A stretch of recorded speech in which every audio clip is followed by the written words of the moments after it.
Dan yang kedua adalah kita harus melakukan koordinasi dengan berbagai pihak eksternal, karena KPU tidak bisa melakukan distribusi itu secara sendirian, butuh mitra, butuh kerjasama.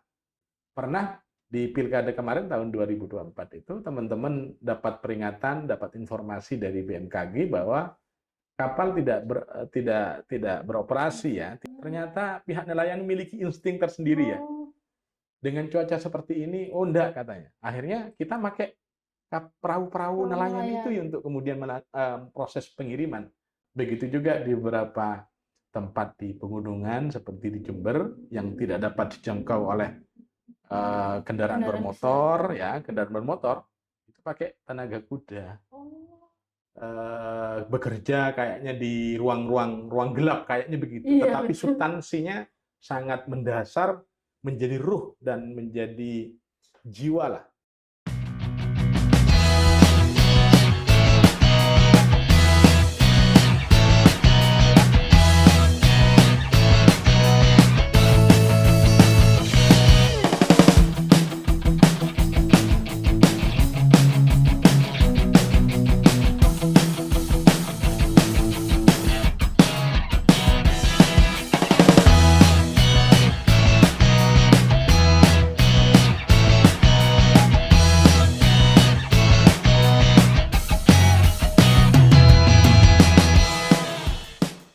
Halo teman pemilih, selamat pagi, selamat datang kembali di podcast KPU Lamongan. Ketemu lagi sama saya Evi, host podcast KPU Lamongan yang tentunya sudah sangat siap nih.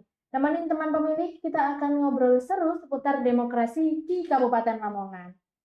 Nah teman pemilih, kalau diingat nih, di episode perdana podcast KPU Lamongan, kita sudah mengulas tuntas nih bagaimana perjalanan logistik mulai dari perencanaan sampai distribusinya pada pemilihan serentak tahun 2024 kemarin bersama dengan Ketua Komisi Pemilihan Umum Kabupaten Lamongan. Nah, spesialnya di episode kali ini kita datangkan langsung nih dengan hormat narasumber langsung dari KPU Provinsi Jawa Timur, Ketua Divisi Perencanaan dan Logistik KPU Provinsi Jawa Timur, yang terhormat Bapak Miftahur Razak. Ya, Selamat pagi Bapak. pagi Mbak Evi. Sehat? Sehat. Alhamdulillah sehat. Alhamdulillah. Seluruh pimpinan sehat Pak ini. Alhamdulillah sehat. Ini Alhamdulillah. semuanya berkegiatan di luar ini.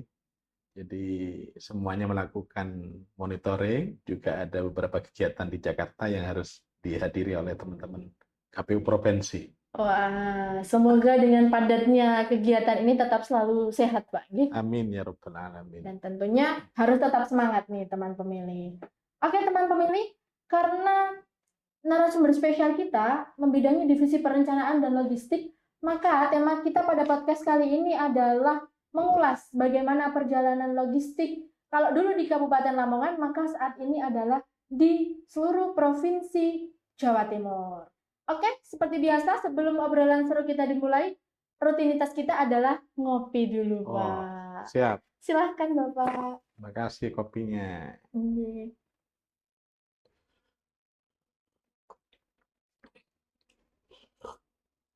Nikmat. Mantap, Pak ya. Mantap. Nah, Bapak, kalau di episode awal nih, waktu itu kan saya bersama Pak Ketua. Kita memang perdananya podcast KPU Lamongan itu berbicara bagaimana sih prosesnya logistik ini mulai awal perencanaannya sampai akhirnya bisa terdistribusi semuanya di seluruh TPS di Kabupaten Lamongan. Nah, kalau saya mendengarkan itu kan penuh lika-liku, Pak. Padahal itu baru skalanya Lamongan. Kabupaten. Terus bagi saya jadi penasaran nih, Pak. Karena teman pemilih pasti juga penasaran. Saya juga belum tahu nih, Pak. Kalau di skala Jawa Timur, apalagi punya 39 satuan kerja ya, Pak ya? Iya, betul. 39 satuan kerja, 38-nya di wilayah kabupaten kota, satunya di Provinsi Jawa Timur. Nah, itu bagaimana, Pak? Caranya memastikan agar semuanya itu dapat bergerak selaras dan juga menjaga semangatnya dalam pengelolaan logistik ini. Ya. Terima kasih Mbak Evi, beberapa pertanyaan yang sudah disampaikan. Pertama, tugas kewenangan daripada KPU Provinsi itu adalah melakukan koordinasi monitoring dan supervisi ya terkait dengan beberapa tahapan-tahapan baik di pemilu ataupun di pilkada, termasuk terkait dengan persoalan pengelolaan logistik. Jadi secara teknis pengelolaan logistik itu berada di KPU kabupaten kota yang ada di wilayah Jawa Timur. Posisi KPU provinsi dalam hal ini lebih pada mengkoordinasikan, melakukan supervisi dan memastikan bahwa tahapan-tahapan pengelolaan logistik itu sesuai dengan periode-periode ataupun schedule yang sudah kita tentukan. Tahapan logistik itu mulai dari perencanaan anggaran, kemudian pengadaan, kemudian yang ketiga adalah pendistribusian, dan yang terakhir adalah proses pemeliharaan dan inventaris logistik. Nah, sejak awal perencanaan anggaran, kami di provinsi mengkoordinasikan anggaran-anggaran ada sekitar 13 item sampai 15 item ya, komposisi item-item anggaran logistik yang harus kita koordinasikan. Jangan sampai misal ada berapa satuan harga di masing-masing item logistik itu berbeda. Begitu juga ketersediaan anggarannya. Kita memastikan memang di posisi pelaksanaan keserentakan di pilkada kemarin, kita tidak hanya sekedar memastikan bahwa 38 kabupaten kota ini berjalan dengan baik, tepat waktu, ya, tetapi juga kita ingin memastikan bahwa logistik Pilgub Jawa Timur pada waktu itu juga sama-sama dari sisi proses perencanaan anggarannya, kemudian pengadaannya, sampai distribusinya betul-betul barengan dan sudah terpenuhi sesuai dengan schedule time yang sudah kita tentukan. Makanya meskipun ini menjadi pengalaman pertama ya, keserentakan ya, karena sesuai dengan ketentuan Undang-Undang 10 tahun 2016 bahwa di tahun 2024 adalah keserentakan nasional pelaksanaan daripada pilkada. Maka di samping memikirkan bagaimana pengelolaan logistik di tingkat provinsi, meskipun kemudian pelaksanaan teknisnya itu diserahkan kepada kabupaten kota, cukup memakan waktu dan memakan pemikiran yang cukup ya untuk kemudian memastikan semuanya berjalan sesuai dengan schedule time yang sudah kita tentukan. Berbicara logistik itu kan ada 2 tahap ya. Ada tahap pertama, ada tahap kedua. Tahap pertama ini menyangkut logistik yang tidak ada kaitannya dengan pencalonan, seperti pengadaan misal kotak suara, bilik suara, tinta, dan segel. Ini yang kemudian kita lakukan proses pengadaan lebih awal, dan tentu saja basis datanya dari teman-teman KPU Kabupaten Kota memastikan bahwa tepat jumlah, baik itu jumlah TPS-nya, jumlah data pemilihnya, sehingga kemudian kita koordinasikan mulai dari perencanaan anggaran sampai proses-proses pengadaannya. Jadi disitulah kemudian kompleksitas ya pengelolaan logistik di tingkat provinsi, memastikan 38 kabupaten kota termasuk 1 provinsi, karena memang menyelenggarakan Pilgub pada waktu itu kita mengkoordinasikan dan baik. Alhamdulillah tidak ada pelaksanaan pilkada ini tertunda, ya tidak ada karena keterlambatan logistik atau faktor-faktor lain, misal ada bencana dan lain sebagainya. Itu begitu. Nah, kalau saya kemarin ingat nih Pak, pas saya nonton yang Bapak di podcastnya KPU Provinsi Jawa Timur, itu kan disebutkan jumlah logistiknya kalau tidak salah itu sekitar 36 juta dokumen, betul Pak? Betul sekali. Wah, itu banyak sekali Pak. Iya, dokumen kita itu banyak. Kita inventarisir ada sekitar 13 item ya, mulai dari surat suara. Surat suara saja kalau DPT di Jawa Timur itu adalah 32 juta sekian ya, dengan persentase 2,5%-nya, ditambah 2,5%-nya. Belum lagi ada kota, ada bilik, ada tinta, ada segel, ada berapa formulir-formulir ya, ada daftar pasangan calon juga. Nah, itu yang kemudian kita distribusikan sesuai dengan jumlah TPS, jumlah data pemilih di masing-masing kabupaten kota. Ini yang kemudian menjadi salah satu aspek penting bahwa perencanaan dari awal kapan mulai sortir, kapan mulai melakukan pengesetan, pengepakan sampai kemudian dimasukkan nantinya ke kotak di masing-masing TPS, ini butuh kecermatan, butuh ketelitian. Memang kita sudah ada aplikasi ya namanya SILOG, Sistem Informasi Logistik, yang bisa membantu kita dalam rangka untuk memastikan bahwa mulai dari ketersediaan daripada logistiknya kurang berapa seperti Lamongan atau lebih berapa, semuanya memang sudah tercantum di dalam SILOG itu.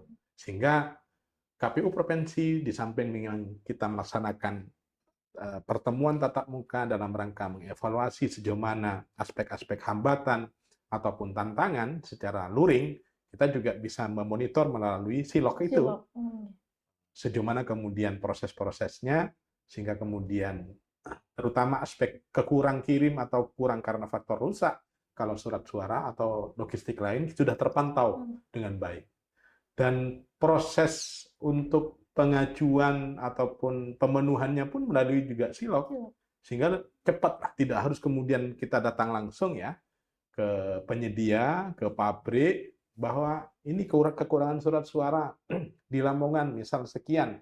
Itu tidak harus kemudian kita langsung mendatangi penyedia, tetapi dengan cukup memonitor logistik yang ada, ini sudah dapat dikomunikasikan dengan baik, secepat mungkin sudah diterima informasi itu oleh para penyedia. Berarti kalau kemarin di Kap Kota itu kan ini Pak, kan ada teman-teman itu yang membidangi operator SILOG. Itu jadi kalau mereka misalkan menginput ke SILOG itu di KPU Provinsi juga langsung terpantau gitu ya? Betul sekali. Jadi di masing-masing kabupaten kota memang ada admin, ada operator, di provinsi juga begitu. Kita memastikan bahwa data dukungnya juga lengkap, tidak hanya sekedar menyampaikan kurang, tetapi ada berita acara yang sudah harus terpenuhi ya sebagai data dukung, karena penyedia tidak asal memenuhi tanpa dilengkapi beberapa dokumen-dokumen yang tercukupi untuk kemudian pemenuhannya segera dilakukan dan dikirim. Kebetulan proses pengiriman atau pendistribusian ini ada 2 tahap ya. Tahap pertama itu melalui dari penyedia ke KPU Kabupaten Kota sebagai tahap pertama untuk kemudian dilakukan penyeting, packing dan seterusnya, kemudian baru dilakukan distribusi kedua langsung kepada TPS-TPS yang ada. Nah, terus kok berbicara distribusi nih Pak, otomatis kan kalau Lamongan mungkin wilayahnya masih aman gitu ya Pak ya. Ada memang yang agak tinggi dan juga daerah rawan banjir, tapi pada pemilihan serentak kemarin alhamdulillahnya aman. Nah, sedangkan kalau Provinsi Jawa Timur nih Pak, selain Lamongan, itu kan wilayah-wilayah lain tuh cukup luas, beragam Pak. Kalau ada yang di pegunungan, gitu, bahkan sampai yang di wilayah-wilayah kepulauan itu Pak. Itu bagaimana Pak strateginya KPU Provinsi Jawa Timur untuk agar pendistribusian logistiknya ini bisa berjalan dengan lancar? Ya, kata kuncinya adalah di koordinasi dan komunikasi ya. Kita juga ada beberapa hal yang mendasar kaitan dengan distribusi itu, ada skala prioritas, terutama kepada 3 wilayah, 3T. Terluar, terjauh, terpencil. Nah, pada daerah-daerah terluar, terjauh, dan terpencil ini, kita sudah melakukan identifikasi untuk kemudian mulai dari perencanaan pengadaannya sudah harus diprioritaskan. Itu begitu. Maka kita minta kepada teman-teman KPU Kabupaten Kota kira-kira membutuhkan berapa hari, berapa waktu, jam ya, untuk kemudian misal di Kabupaten Sumeneb ini ada 9 kecamatan kepulauan. 9 kecamatan kepulauan. Dan terjauh itu adalah di Masalembu. Kurang lebih sekitar 20 jam perjalanan kapal ya, hampir 24 jam ya, sehari semalam. Belum lagi nanti di beberapa pulau lain seperti di mana? Sapekan. Sapekan ini masih punya 5 pulau lain yang mungkin akan lebih dekat dengan pulau Sulawesi ya daripada Maduranya. Dan itu kita sudah melakukan perencanaan. Timeline-nya teman-teman seperti apa. Maka itu yang kemudian kita dahulukan. Satu, komunikasi dan koordinasi.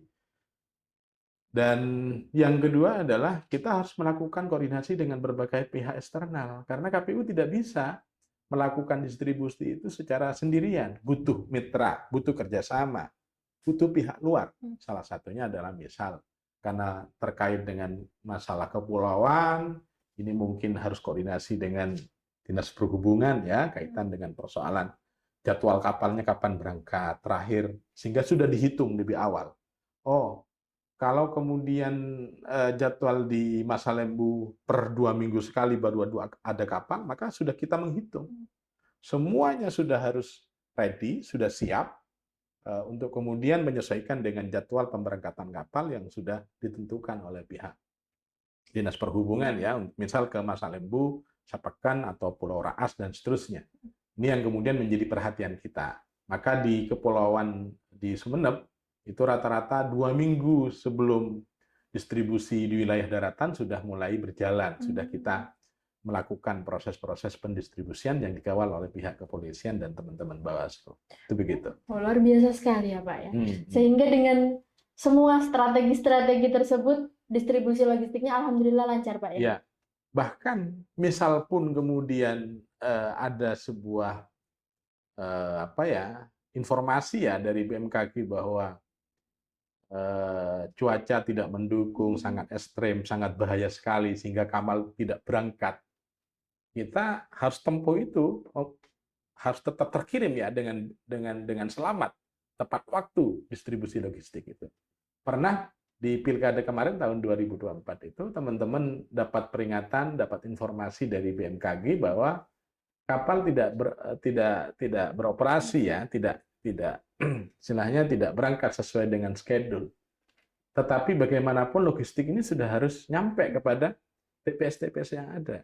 Maka opsi terakhir adalah KPU Kabupaten Sumeneb saya perintahkan untuk kemudian berkoordinasi dengan pihak lain, salah satunya adalah para nelayan. Ternyata pihak nelayan memiliki insting tersendiri ya. Dengan cuaca seperti ini, oh enggak katanya. Akhirnya kita pakai perahu-perahu nelayan itu untuk kemudian proses pengiriman ke beberapa pulau-pulau terpencil. Dan alhamdulillah selamat. Tidak memakai kapal besar ya, yang sebagaimana yang sudah berlabuh di pelabuhan-pelabuhan Kalianget, misal di wilayah Sumeneb. Begitu juga di beberapa tempat di pegunungan seperti di Jember yang tidak dapat dijangkau oleh kendaraan bermotor ya, kendaraan bermotor itu pakai tenaga kuda. Nah, semua opsi-opsi itu kita persiapkan. Karena menjadi tanggung jawab kita, apabila logistik itu tidak nyampe, maka pemilu ataupun pilkada tidak akan pernah terlaksana. Dan alhamdulillah di 60.751 TPS seluruh Jawa Timur di pelaksanaan pilkada serentak tahun 2024 tidak ada satupun TPS yang kemudian logistiknya terlambat datang. Artinya tepat waktu H-1 semuanya logistik sudah berada di TPS-TPS yang ada di wilayah Jawa Timur. Dan ini perlu kita apresiasi ya, termasuk salah satunya di wilayah Kabupaten Lamongan dengan 474 desa kelurahan yang sangat luas, mungkin insya Allah terbesar ya, tidak hanya di Jawa Timur, mungkin seluruh Indonesia jumlah desa kelurahan terbesar. Dan ini butuh treatment tersendiri, metode tersendiri dalam rangka untuk memastikan distribusi logistik ini tepat waktu di H-1 sebelum pelaksanaan pilkada serentak tanggal 27 November yang lalu ya. Dan kita apresiasi lah Lamongan memiliki sejarah baik. Saya melihat di sini banyak sekali tropi-tropi penghargaan yang sudah diterima oleh teman-teman KPU Sumeneb dari KPU Provinsi Jawa Timur. Begitu, Mbak.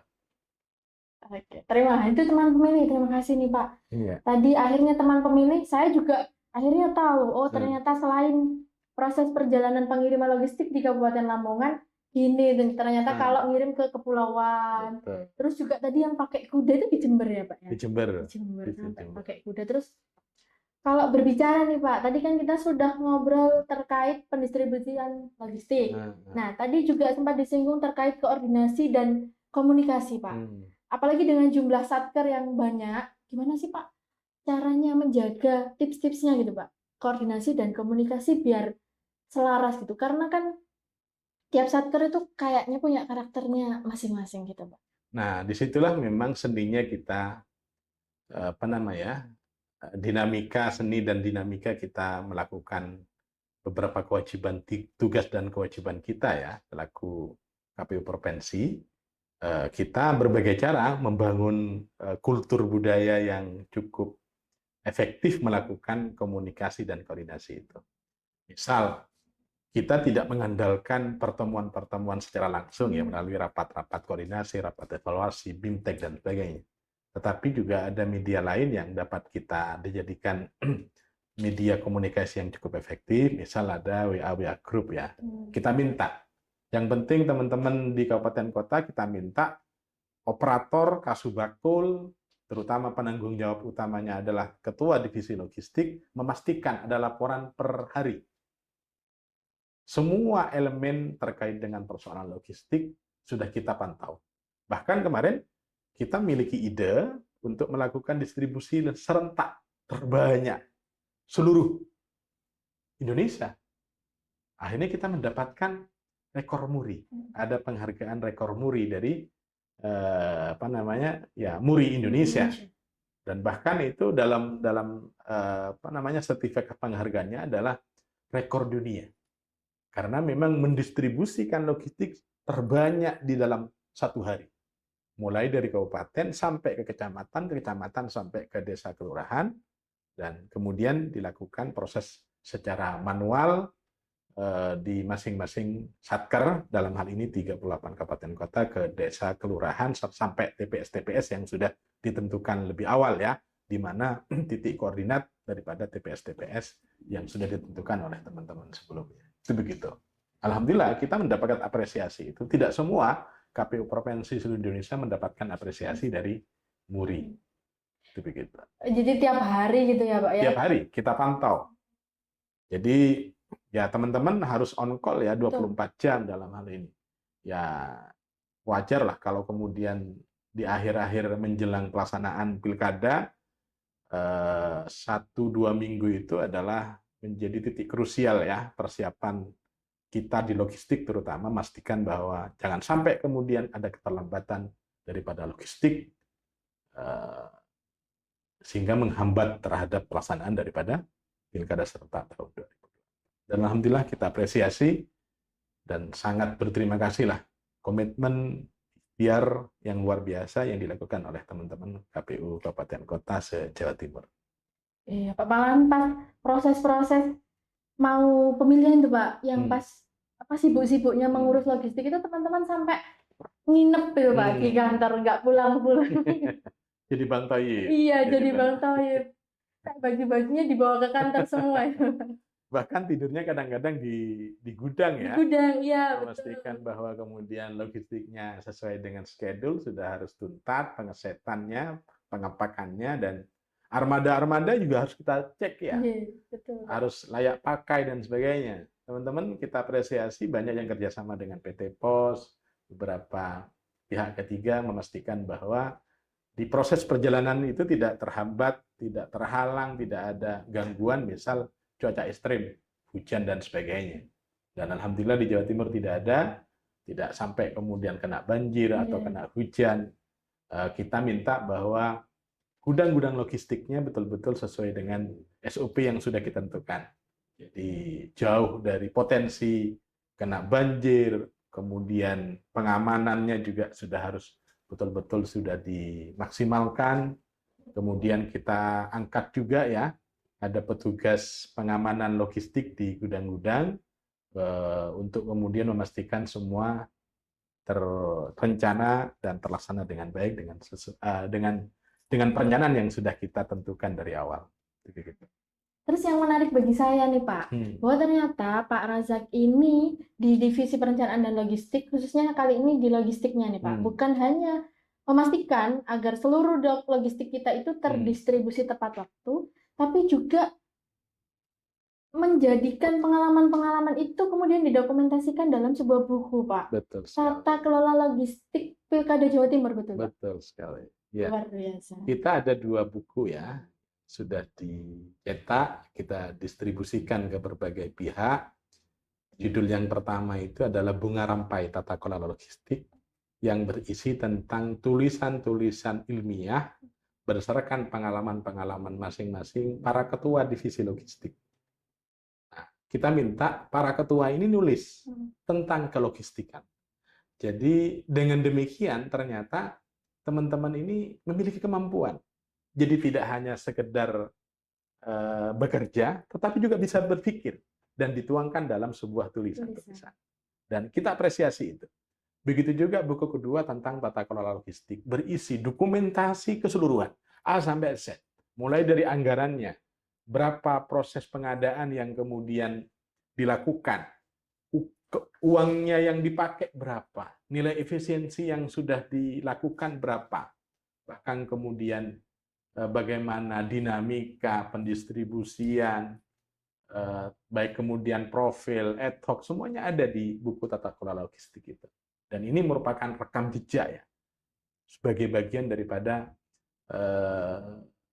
intinya adalah mendokumentasikan apa yang sudah kita lakukan, khususnya terkait dengan persoalan logistik.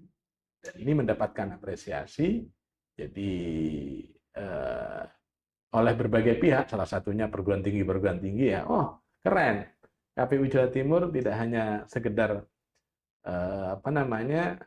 berhasil dalam konteks pelaksanaan tahapan-tahapan pilkada, tapi juga mendokumentasikan dan menjadikan beberapa dokumen-dokumen itu sebagai referensi-referensi utama, sebagai sumber primer dalam rangka untuk misal beberapa pegiat-pegiat atau kalangan sivitas akademika untuk mencari data-data itu akan lebih memudahkan bagi mereka.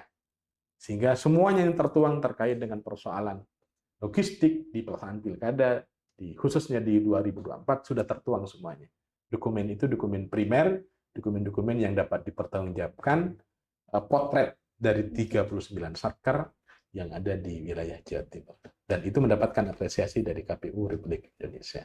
Jadi kapan-kapan kalau suatu saat itu bisa buat dikenang, gitu, dibaca lagi Ya. gitu ya. Bagaimana sih perjalanan distribusi logistik bahkan mulai awal sampai akhir gitu Pak ya. Anggarannya berapa, kemudian realisasinya berapa, nilai efisiensi berapa, siapa penyedia yang kemudian menjadi pemenang, itu semuanya ada. Semuanya ada. Sehingga itu adalah dokumen-dokumen yang dapat kita pertanggungjawabkan untuk menjadi sumber-sumber primer dalam rangka untuk misal pengembangan rekomendasi-rekomendasi perbaikan di proses pelaksanaan tata kelola logistik di pilkada ataupun di pemilu berikutnya. Luar biasa sekali teman pemilih. Itu dia tadi obrolan kita seputar logistik. Nah, selanjutnya Pak, yang bikin saya penasaran, karena kebetulan saya staf Rendatin Pak, kalau di Lamongan. Jadi saya mau ngobrol perencanaan juga. Boleh. Teman pemilih, kalau ngomong perencanaan itu Pak, itu kan sebuah fondasi besar yang sepertinya agak kurang terlihat nih Pak oleh masyarakat luas gitu Pak ya. Nah kan itu bukan tentang perencanaan logistik saja Pak, tapi keseluruhan perencanaan mulai dari kalau di awal-awal itu kan ada yang namanya rencana kerja itu Pak, RKT rencana kerja, terus diturunkan jadi rencana aksi, terus juga termasuk penyusunan sistem akuntabilitas kinerja instansi pemerintah SAKIP itu Pak, kan tiap tahun selalu disusun lalu kemudian dinilai sebagai wujud penilaian bagaimana sih kinerja KPU sebagai instansi ini dalam melakukan kegiatannya. Nah, ini gimana Pak? Prosesnya KPU Provinsi Jawa Timur ini untuk menyelaraskan perencanaan pemilihan serentak mulai dari programnya, terus anggarannya, dokumen perencanaannya, agar kemudian selaras dengan yang akan dilakukan gitu Pak. Kadang kan ada miss-missnya gitu. Ya. Di divisi saya, perencanaan dan logistik memang divisi yang relatif tidak terlalu bersentuhan langsung dengan pihak eksternal ya. Murni mengelola dalam negerinya lah, rumah tangganya KPU. Sehingga memang relatif tidak terlalu disorot oleh publik. Misal kaitan dengan, kalau dibandingkan dengan divisi Parmas, divisi teknis, atau data ya, itu relatif lebih ke dalam, lebih kepada internal. Sehingga cenderung kita bekerja kayaknya di ruang gelap kayaknya begitu. Iya, Tetapi betul. substansinya sangat mendasar, menjadi ruh dan menjadi jiwa lah di KPU karena menyangkut anggaran yang harus kita matangkan lebih awal sebelum tahapan-tahapan itu dimulai. Anggarannya sudah harus matang. Itu begitu. Salah satu contoh yang mungkin dapat kita sampaikan pengalaman kita dalam rangka merencanakan anggaran Pilgub Jawa Timur. Jadi itu kan 1 tahun sebelum tahapan, kita sudah bekerja, merancang anggaran-anggaran. Ada sekitar 28 item, komponen item anggaran yang sudah harus kita persiapkan. Dan itu anggarannya bukan dari kita ya, dari pemerintah provinsi. Maka lagi-lagi kata kuncinya adalah bagaimana sejauh mana membangun komunikasi dan koordinasi senyaman mungkin, sebaik mungkin dengan pihak eksternal. Karena menyangkut anggaran dan bisa meyakinkan dari pihak Pemprov, Pemda dalam hal ini, untuk memberikan anggaran. Dan alhamdulillah kita lakukan itu. Dan bahkan KPU Jawa Timur itu adalah provinsi yang pertama kali melakukan penandatanganan kesepakatan daripada anggaran. NPHD yang pertama kali itu adalah KPU Provinsi Jawa Timur memastikan bahwa ketersediaan anggaran pagu hibahnya sekian. Totalnya itu adalah 845 miliar ya. 8 miliar ditambah dengan KPU Kabupaten Kota itu adalah sekitar 2,9 T. 2,9 triliun ya di pilkada. Dan itu memiliki seninya tersendiri membangun komunikasi, bisa meyakinkan pemerintah daerah, kemudian harus paham regulasi. Itu kan kerja-kerja di ruang gelap ya yang tidak diketahui oleh masyarakat, bahwa sebenarnya jauh sebelum tahapan-tahapan itu dilakukan, kerja keras kita itu luar biasa. Nah, kata kunci utama adalah karena menyangkut pihak eksternal adalah komunikasi dan koordinasi. Yang kedua adalah kita memahami regulasi-regulasi tentang anggaran ya, jangan sampai kemudian tidak salah perencanaan, tidak direncanakan, beberapa komponennya tidak teranggarkan dengan baik, tidak memadai, tidak cukup. Kita harus melek beberapa dokumen-dokumen regulasi yang sudah harus kita koordinasikan juga dengan teman-teman KPU Kabupaten Kota. Makanya 2,9 triliun itu bukan angka yang kecil ya, kita kelola di awal itu. Belum lagi bagaimana proses pencairan sesuai dengan Permendagri 41 tahun 2020, itu proses pencairannya dilakukan 2 kali, tahap pertama dan tahap kedua. Tahap pertama itu sebesar 40%, tahap kedua itu 60%. Disitulah kemudian suka dukanya membangun komunikasi dengan pihak eksternal ya, yang menjadi salah satu aspek penting, sehingga kemudian dari sisi anggaran di Jawa Timur, alhamdulillah meskipun ada 1-2 yang terlambat ya dalam proses pencairan tahap pertama, tidak sampai kemudian menghambat berjalannya tahapan-tahapan pilkada kemarin.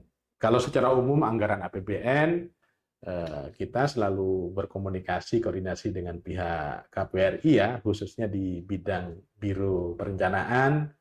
Kita sejauh ini komunikasi kami dengan RI, khususnya Biro Perencanaan cukup baik, sehingga meskipun memang secara umum itu anggarannya top down ya, tetapi dalam batas-batas tertentu RI dalam hal ini mengakomodir beberapa kebutuhan-kebutuhan anggaran kita. Misal teman-teman membutuhkan beberapa rehab-rehab ya kaitan dengan perkantoran, gitu kan? Kita usulkan dan itu banyak diakomodir oleh RI, oleh Biro Perencanaan di KPRI. Begitu juga beberapa aspek kaitan dengan anggaran-anggaran kebutuhan-kebutuhan yang harus dipersiapkan. Misal ada pagu minus, kita harus bisa membangun komunikasi itu dengan baik. Bisa saja antar satker ini bisa melakukan koordinasi sehingga kemudian tidak ada kendala kaitan dengan anggaran-anggaran kebutuhan di 38 plus 1 di Provinsi Jawa Timur. Memang cukup karena kita berbicara konsep terus ya. Iya, betul, Pak. Bicara konsep. Dan sekali lagi Di perencanaan memang kita bekerja seakan-akan berada di ruang gelap, tidak ketahuan orang, tidak disorot orang, tetapi memang substansinya luar biasa karena menyangkut ruh dan jiwanya bagaimana proses berjalannya kegiatan program di Satker kita, yakni KPU Provinsi ataupun KPU Kabupaten Kota. Saya menarik nih Pak, tadi yang apa, bekerja di ruang gelap gitu ya Pak ya? Seakan-akan begitu ya. Seakan-akan, karena tidak terlihat ya Tidak Pak ya. terlihat. Apalagi di non tahapan seperti ini kan, kalau tahapan kemarin kan semuanya sibuk gitu ya Pak Ya. ya. Kalau di non tahapan seperti ini, perencanaan itu mau tahapan mau non tahapan tetap berjalan. dikerjakan terus Tetap Pak jalan. ya. Bahkan kita di minggu-minggu kemarin kita harus menyelesaikan beberapa revisi-revisi ya kaitan dengan beberapa agenda kegiatan yang sudah diprogramkan oleh KPRI. Dan Hamin sekarang sudah bulan November, setidaknya kurang 1 bulan lagi ya. Anggaran kita sudah harus terrealisasi dengan baik. Per tanggal 15 Desember sudah harus matang ya, sudah selesai lah beberapa kegiatan-kegiatan yang sudah harus kita lakukan. Dan ini langkah-langkah akhir tahun sudah harus kita lakukan, baik di tingkat provinsi ataupun di tingkat kabupaten kota. Ini yang kemudian menjadi agenda kita, sehingga keterserapan anggarannya pun juga sesuai dengan target, setidaknya bisa 90-95% ya, di semua satker di Jawa Timur. Kita mengupayakan beberapa pola-pola komunikasi seefektif mungkin, sama kita memaksimalkan grup-grup WA ya, untuk kemudian kita update beberapa perkembangan-perkembangan, kesulitan-kesulitan, problem-problem yang ada di satker di kabupaten kota. Contohnya kemarin misal ada kekurangan anggaran untuk perpanjangan sewa gudang logistik, kita sarankan kita akan memberikan tambahan anggaran, tapi sekiranya juga ada nilai manfaatnya, tidak hanya sekedar untuk perpanjangan sewa gudang, tetapi juga sekiranya ada penambahan lokasi di wilayah gedung kantor KPU, tetapi penggunanya nanti untuk pemeliharaan logistik-logistik yang masih belum dimusnahkan. Itu begitu. Itu adalah pola yang komunikasi yang sudah harus kita lakukan dengan teman-teman KPU Kabupaten Kota. Luar biasa sekali nih. Teman pemilih, obrolan kita kali ini seru sekali. Nah, untuk pertanyaan penutup nih Pak. Kalau berbicara, melihat pandangan ke depan Pak. Kira-kira nih, dari semua yang sudah kita obrolkan tadi dan juga cerita-cerita pengalaman-pengalaman menarik mulai perencanaan juga sampai pengelolaan logistiknya nih. Kira-kira nih Pak, hal apa nih Pak yang ingin diperkuat dan juga dikembangkan untuk perbaikan-perbaikan selanjutnya Pak? Ya, pertama, ketika berbicara menjadi penyelenggara pemilu, dua hal utama yang harus dipahami dan dikuasai. Yang pertama adalah penguatan pemahaman tentang regulasi. Karena KPU, penyelenggara pemilu, itu adalah pelaksana daripada undang-undang. Maka wajib bagi penyelenggara pemilu yakni menguasai, memahami regulasi-regulasi tentang pelaksanaan tata kelola pemilu dan pilkada. Itu gitu. Yang pertama. Yang kedua, lagi-lagi karena memang tupoksi kita adalah penyelenggara pemilu, penguasaan kita adalah tata kelola pemilu. Contoh yang harus kemudian kita pahami, meskipun undang-undang yang menjadi sumber ini pelaksanaan pemilu 2019 dan pemilu tahun 2024, dasar hukumnya sama, yakni Undang-Undang 7 tahun 2017.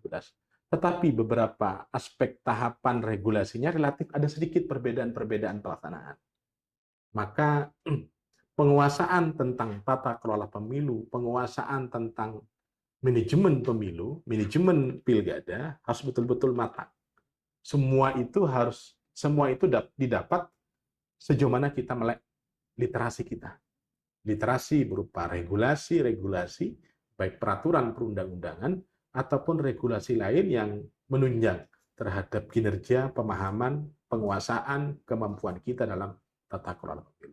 Oke lah, undang-undang pilkada, oke undang-undang pemilu. Ada regulasi lain yang cukup harus kita kuasai, misal kaitan berbicara tentang anggaran, ya PMK, Peraturan Menteri Keuangan, ketika berbicara tentang teknis pencalonan, aspek-aspek regulasi lain juga harus kita kuasai, misal undang-undang partai politik dan sebagainya. Begitu juga dengan data pemilih ya, ada undang-undang kependudukan juga harus kita kuasai. Jadi tidak melulu undang-undang yang ansih persoalan pemilu dan pilkada, tetapi aspek lain yang menunjang, yang terkait untuk menopang daripada penguasaan kita dalam manajemen tata kelola pemilu betul-betul harus kita pahami dan kita kuasai. Dua aspek penting itu yang menjadi dasar mendasari bagaimana kita menjadi penyelenggara yang profesional dan berintegritas. Begitu. Luar biasa sekali. Nah, teman pemilih, kita harus dengarkan juga nih, karena ini kan perdana ya Pak. Oke. Pak Razak sebagai tamu penting nih di podcastnya KPU Lamongan. Maka saya ingin dengar nih Pak, kesan dan pesannya nih Pak untuk podcast KPU Lamongan. Yang pertama luar biasa, keren lah. Saya baru pertama kali ya di periode kedua ini melakukan podcast. Yang pertama adalah di KPU Kabupaten Lamongan. Jadi tadi istilahnya PKL ya. PKL, betul. Jadi podcast Kabupaten KPU Lamongan. Luar biasa, keren.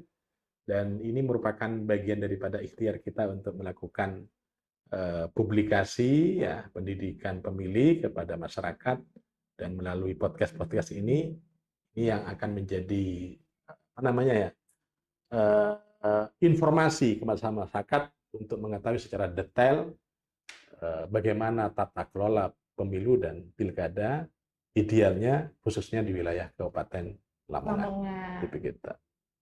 Keren. Luar biasa. Teman pemilih, kita ucapkan sama-sama terima kasih banyak Bapak. Terima kasih juga Pak Evi sudah setidaknya menemani saya lah di proses podcast hari ini. Luar biasa. Saya tertarik sekali. Situasi dan pengelolaan podcastnya luar biasa. Dan ini saya sangat senang sekali. Mudah-mudahan KPU kabupaten kota lain bisa mencontoh ya manajemen tata kelola untuk kemudian bisa menghidupkan bagaimana media publikasi ya KPU untuk membangun kultur budaya yang baik sehingga publik masyarakat bisa memahami apa yang dikerjakan oleh KPU. Itu teman pemilih, sekali lagi terima kasih Bapak sudah berkenan menemani saya ngopi. Oke, kita kopi lagi ya. Boleh.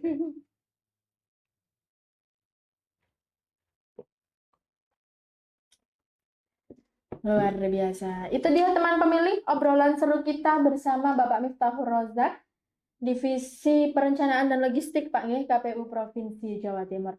Teman pemilih, jangan bosan-bosan nih. Karena di podcast-podcast kita berikutnya masih akan banyak sekali pembahasan-pembahasan yang seru dengan tema-tema yang tentunya menarik begitu Pak ya. Oke teman pemilih, jangan lupa tetap semangat, tetap ngopi, dan tetap saksikan podcast KPU Lamongan di episode-episode berikutnya. Terima kasih, sampai jumpa. Terima kasih Mbak Evi ya. Terima kasih. Terima kasih.